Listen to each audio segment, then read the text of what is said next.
हम लोग अपना लाठी डंडा लेकर खुद जाकर के वहाँ रखवारी करेंगे प्रशासन के बावजूद, और हम लोग बेईमानी कतई नहीं होने देंगे।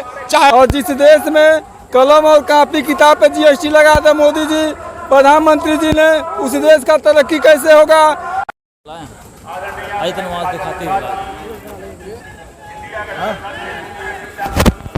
दोस्तों, इस समय हम सहारा स्टेट में हैं और आप देख सकते हैं कि भारी भीड़ है।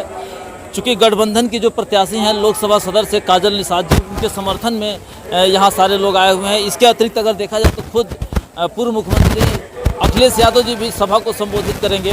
मैं चाहूँगा जरा कैमरे को रोल करें ताकि पता चले कि ये गठबंधन में कितनी भीड़ है और लोग वास्तव में यहाँ पे क्या करने आए हैं और क्या वाकई सत्ता में परिवर्तन होने जा रहा है। गोरखपुर का योगी आदित्यनाथ का गढ़ कहा जाता है। ऐसा कहा जाता है कि यहाँ से जो सदर सांसद हैं रवि किशन, वो लगातार दावा कर रहे हैं कि इस बार भी भाजपा की ही सीट आएगी। क्या कहते हैं, ऐसा हो सकता है? नहीं, ऐसा नहीं हो सकता है। रवि किशन जो दावा करते हैं, रवि किशन हवाई दावा करते हैं, और रवि किशन ऐसे प्रत्याशी हैं जो न गांव में जाते हैं न लोगों से मिलते हैं। पिछड़ी जात के लोगों से, ओबीसी के लोगों से रवि किशन बोलना तक पसंद नहीं करते हैं। रवि किशन सिर्फ बड़े लोगों के वहाँ जाते हैं, और आज तक ये भी रिकॉर्ड है, रवि किशन के माध्यम से एक भी काम गोरखपुर में नहीं हुआ है। रवि किशन सिर्फ नारा लगाने का काम कर देते हैं, और काजल निषाद घर घर जाती हैं, लोगों के घर जाती हैं, उनकी स्थितियां समझती हैं। इसलिए काजल निषाद और समाजवादी पार्टी गठबंधन की तरफ जनता का रुझान एक तरफा हो गया है। जैसा कि काजल निषाद की अगर हम बता दें अपने दर्शकों को कि विधानसभा चुनाव भी उन्होंने लड़ा था समाजवादी पार्टी के टिकट पे, यहाँ तक कि गोरखपुर महापौर का भी टिकट उन्होंने लड़ा था, लेकिन रिजल्ट उनके फेवर में नहीं रहा। चुनाव के दौरान बहुत सारी विसंगतियाँ पाई गई थीं। उन्होंने कई बार आरोप लगाया कि मैं आत्महत्या कर लूँगी, मेरे साथ बेईमानी हुई है। क्या इस तरीके का कुछ होता है इस बार लोकसभा चुनाव में, तो क्या आप लोग कोई ठोस कदम उठाएंगे? इस समय ऐसा हम लोग नहीं होने देंगे। जो काजल निषाद के साथ बेईमानी किया गया था, इस समय हम लोग नहीं होने देंगे। और जब भी वोट पड़ जाएगा तो हम लोग अपना लाठी डंडा लेकर खुद जाकर के वहाँ रखवारी करेंगे प्रशासन के बावजूद, और हम लोग बेईमानी कतई नहीं होने देंगे। चाहे जो कुछ भी हो जाएगा हम लोग वहाँ करेंगे। मैनिफेस्टो की अगर बात करें तो जैसा कि भाजपा 80 करोड़ लोगों को 5 किलो राशन दे रही है, आपके यहाँ मैनिफेस्टो में ये बताया गया है कि हम उस राशन को 5 किलो से बढ़ा के 10 किलो कर देंगे। क्या ये सही है? भाजपा राशन देने की काम की थी तो राशन तो पहले भी दिया जाता था, लेकिन भाजपा हमारे गरीबों का अपमान की है। राशन पहले भी हमारे जनता को मिलते था, गरीबों को मिलता था, लेकिन मंच से देश में विदेश जा करके हमारे गरीबों का अपमान नहीं किया जाता था। लेकिन ये प्रधानमंत्री मोदी इतना भ्रष्ट प्रधानमंत्री इस देश में हुआ है, जो मंच से जाकर कहता है कि मैं 80 करोड़ जनता को राशन देकर जिलाता हूँ, उसको शर्म नहीं आता है ये बात कहने के लिए। बात जो अच्छे दिनों के से शुरू हुई थी 2014 में, आज 2024 यानी 2 कार्यकाल पूरा हो चुका संसद का। क्या लगता है कि कितने अच्छे दिन आए हैं? कुछ अच्छे दिन नहीं आए हैं। देश को कंगाल बना दिए। देश का जो भी संपत्ति था इन्होंने लुटा दिया, सारा कोष लुटा दिया, अमीरों को दे दिया, लोग लेकर भाग गए और इन्होंने अपना कोष भर लिया। इस समय देश की स्थिति है कि जो भी मौजूदा सरकार आएगी 10 साल उसको देश सुधारने में लग जाएगा। 10 साल सुधारने में लग जाएगा। तब कैसे, क्या इस बार जनता गोरखपुर की खास करके, चूंकि ये योगी आदित्यनाथ का गढ़ कहा जाता है, जनता कितना परिवर्तन के लिए उत्साहित? जनता परिवर्तन के लिए गोरखपुर की एकदम उत्साहित है। इसलिए उत्साहित है कि हमारा देश जो है बर्बाद हो रहा है। हमको देश को बचाना है, अपने बच्चों के भविष्य को बचाना है, आरक्षण को बचाना है, संविधान को बचाना है। इसलिए जनता एक तरफा होकर गठबंधन को वोट करने का संकल्प ले लिया है। गठबंधन को लेकर के कहा जा रहा है कि इनका कोई मुखिया नहीं है, क्या बताइएगा? क्यों नहीं मुखिया है? सारा जनता मुखिया है गठबंधन का। भारत के सारे जनता मुखिया हैं।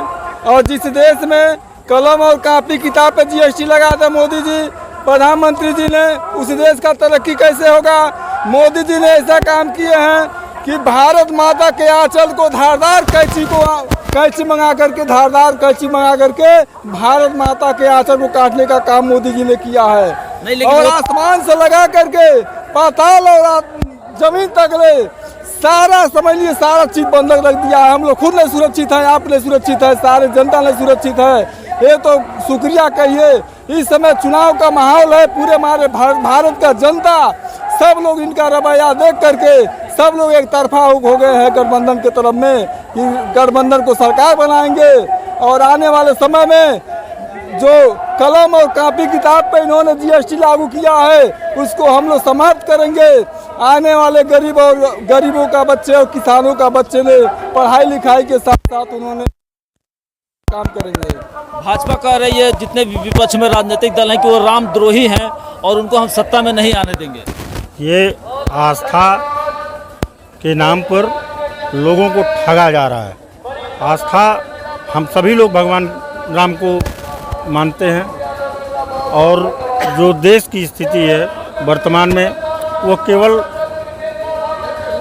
सरकार जो है बर्बाद करने पे लगी हुई है और जनता समझ गई है। जो ये आरोप लगा रहे हैं कि रामद्रोही हैं और अभी कुछ दिन उन्होंने भाषण में कहा था कि मंगलसूत्र तक आपका बिक जाएगा, इस पर आपकी क्या प्रतिक्रिया है?